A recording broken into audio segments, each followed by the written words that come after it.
Que ceux qui ont la charge d'organiser sachent organiser conformément aux règles établies. Que ceux qui doivent juger disent le droit, rien que le droit.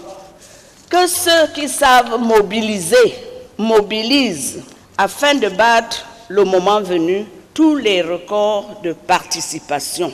Ceux qui sont chargés de rapporter, je les invite plus que jamais à rester professionnels et respectueux de la déontologie.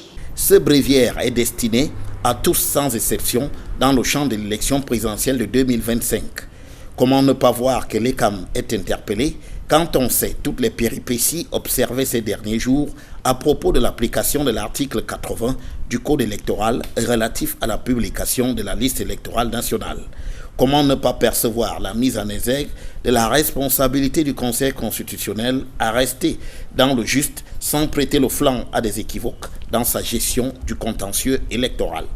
Comment encore ne pas voir une invite à la classe politique pour qu'elle se montre à la hauteur de l'événement en sachant bien mettre en branle ses partisans, la passion et les excès certainement en moins?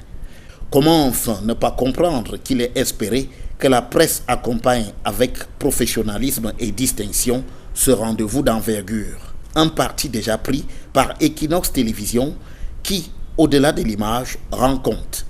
Derrière cette sortie de Laurentine Coiffegueux, il y a une marque de fabrique consolidée par la nature des réflexions développées dans ses discours depuis qu'elle officie comme d'un d'âge de l'Assemblée nationale.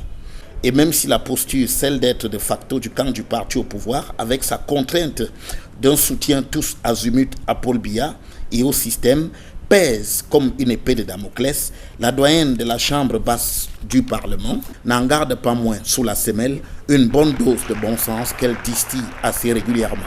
Sans doute qu'avec son âge, elle qui n'aspire plus à rien, n'a plus grand-chose à craindre.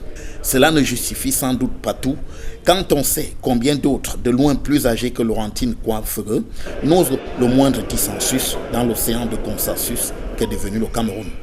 Il faut bien tirer un coup de chapeau à Laurentine Coiffegueux pour sa clairvoyance. Sache